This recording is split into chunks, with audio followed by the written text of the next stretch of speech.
అందరికీ హాయ్. మనం ఈరోజు ఈ వీడియోలో కొత్త రేషన్ కార్డు ఏ విధంగా అప్లై చేసుకోవాలి, అలాగే ఈ 6 స్టెప్ వెరిఫికేషన్ అంటే ఏంటి, మనం ఈరోజు ఈ వీడియోలో తెలుసుకుందాం. వీడియోలోకి వెళ్ళిపోయే ముందు మన ఛానల్ను ఎవరైనా ఫస్ట్ టైం చూస్తున్న వాళ్ళైతే లైక్ చేయండి, షేర్ చేయండి, అలాగే సబ్స్క్రైబ్ చేసుకోండి. మరిన్ని ఇంట్రెస్టింగ్ వీడియోస్ మన ఛానల్లో వస్తూ ఉంటాయి. సో ఇలా మోర్ అప్డేట్ కోసం మన ఛానల్ని సబ్స్క్రైబ్ చేసుకొని పెట్టుకోండి. సో మనం వీడియోలోకి వెళ్ళిపోదాం. రాష్ట్ర ప్రభుత్వము జనవరి కల్లా కొత్త రేషన్ కార్డులను ప్రతి ఇంటికి డిస్ట్రిబ్యూట్ చేయాలని ఒక ప్రణాళికతో ఉంది. అంటే డిజైన్లతో కొత్త రేషన్ కార్డులు ప్రతి ఇంటికి పంపిణీ చేద్దామని సిద్ధంగా ఉంది. దానికి నిమిత్తం అంటే డిసెంబర్ 2 నుండి కొత్త రేషన్ కార్డులకు దరఖాస్తు స్వీకరణ జరుగుతుంది. అసలు ఈ రేషన్ కార్డులు ప్రతి ఒక్కరూ, నిరుపేద కుటుంబాలకు, మధ్యతర కుటుంబానికి ఈ రేషన్ కార్డు చాలా ఇంపార్టెంట్. బేసిక్గా మన రేషన్ కార్డుల నుండి మనకు ఇతర అవసర సరుకులు ఇస్తారు అన్నమాట. ఈ రేషన్ కార్డు ఎంత అవసరమో అలాగే ప్రభుత్వ పథకాలు, ఈ రేషన్ కార్డు ఒక బేసిక్ లైన్. అంతేకాకుండా రాష్ట్రానికి కానీ కేంద్రానికి కానీ ప్రతి ఒక్క పథకానికి ఈ రేషన్ కార్డు అనేది చాలా అవసరం. సో ఈ రేషన్ కార్డు మీ యొక్క గ్రామ సచివాలయాల్లో ఈ రేషన్ కార్డులను దరఖాస్తు చేసుకోవడానికి ఈ నెల డిసెంబర్ 2 నుండి కొత్త రేషన్ కార్డులకు అప్లై చేసుకోవడానికి అనుమతి వచ్చింది. సో ఇక్కడ కొత్తగా రేషన్ కార్డులకు ఆప్షన్ అనేది చాలా ఉంటాయి.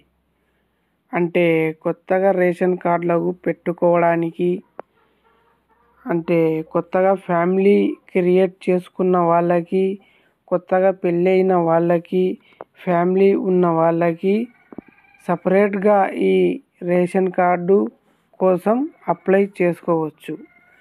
అలాగే పిల్లలను ఉన్న వాళ్ళు కూడా ఈ రేషన్ కార్డులో యాడ్ చేసుకోవచ్చు. ఎవరన్నా చనిపోతే వాళ్ళను డిలీట్ చేయడానికి, అలాగే యాడెడ్, డిలీటింగు, స్ప్లిట్టింగు ఇవన్నీ ఆప్షన్ సచివాలయాల్లో ఇవ్వడానికి సిద్ధంగా ఉన్నారు.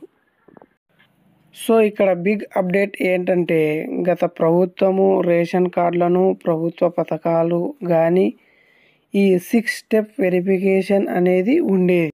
గత ప్రభుత్వము ఈ 6 స్టెప్ వెరిఫికేషన్ అంటే ఒకటి కార్ కానీ, పొలం ఎక్కువ ఉన్నవారు కానీ, అలాగే టీడీఎస్ అంటే ట్యాక్స్ గవర్నమెంట్కి పే చేసేవారు కానీ, ఇవన్నీ కూడా ఉన్నవారు అనర్హులుగా భావించేవారు. అలాంటి వాళ్ళకి ఈ రేషన్ కార్డ్ అనేది ఇవ్వకపోవడం జరిగింది గత ప్రభుత్వంలో. గతంలో ఉన్న అనర్హులుగా ఉన్న వారికి కూడా ఈ ప్రభుత్వము రేషన్ కార్డు ఇచ్చేందుకు సిద్ధమైందని ఒక వార్త అయితే వచ్చింది.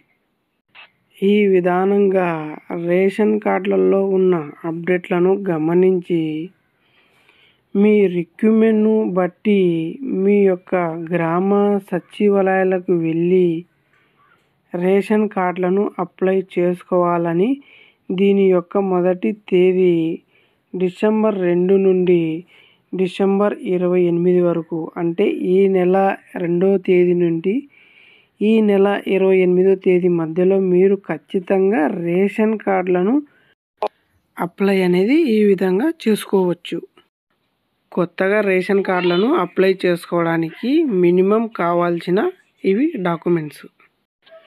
ఎవరైతే కొత్తగా రేషన్ కార్డులను అప్లై చేస్తున్నారో మ్యారేజ్ సర్టిఫికేట్ అనేది ఉండాలి. రెండోది వచ్చేసి ఇద్దరి ఆధార్ కార్డులు అనేది కూడా ఉండాలి. మూడోది వచ్చేసి ఇద్దరు దిగిన ఫోటోను, అలాగే ఫ్యామిలీ అయితే ఫ్యామిలీ ఫోటోలను అనేది ఉండాలి. నాలుగవది వచ్చేసి అప్లికేషన్ అనేది కూడా ఉండాలి. అలాగే రేషన్ కార్డులో పిల్లలను యాడ్ చేయాలన్నవారు ఫస్ట్ వన్ వచ్చేసి పిల్లల యొక్క ఆధార్ కార్డులు అనేది ఉండాలి. రెండోది వచ్చేసి పిల్లల యొక్క డేట్ ఆఫ్ బర్త్ సర్టిఫికేట్ అనేది కూడా ఉండాలి. మూడోది వచ్చేసి మీరందరూ కలిసి ఒక ఫ్యామిలీ ఫోటో దిగాలి. నాలుగవది వచ్చేసి ఈ అప్లికేషన్ అనేది కూడా ఉండాలి. మూడోది వచ్చేసి ఈ డిలీట్ ఆప్షన్. మొదటిది ఎవరైతే చనిపోయారో వాళ్ళ యొక్క ఆధార్ కార్డ్ అనేది కావాలి. రెండోది ఎవరైతే చనిపోయారో వాళ్ళ యొక్క డెత్ సర్టిఫికేట్ అనేది ఉండాలి. మూడోది వచ్చేసి ఈ అప్లికేషన్ అనేది కూడా ఉండాలి. ఈ డిసెంబర్ 28వ తేదీ లాస్ట్ డేట్ అండి. మనం 28వ తేదీ వరకు ఈ రేషన్ కార్డ్ అనేది అప్లై చేసుకోవచ్చు. ఈ డిసెంబర్ 28వ తేదీ దాటిన తర్వాత మనకు రేషన్ కార్డ్ అనేది అప్లై చేసుకోవడానికి వీలవ్వదండి. ఎందుకంటే లాస్ట్ డేటు 28 అని చెప్పారు.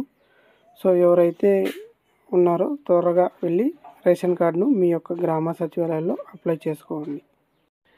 అలాగే ఏ స్కీమ్కైనా కూడా రాష్ట్రం నుంచి వచ్చే స్కీమ్స్ అయినా అలాగే కేంద్రం నుంచి వచ్చే స్కీమ్స్కైనా ఈ రేషన్ కార్డ్ అనేది చాలా అవసరం అండి. సో నిర్లక్ష్యం చేయొద్దండి. మీ యొక్క గ్రామ సచివాలయాల్లో ఈ రేషన్ కార్డులను అప్లై చేసుకోండి. ఈ రేషన్ కార్డు గురించి నేను మీకు ఈ వీడియోలో పూర్తి ఇన్ఫర్మేషన్ అనేది ఇచ్చానండి.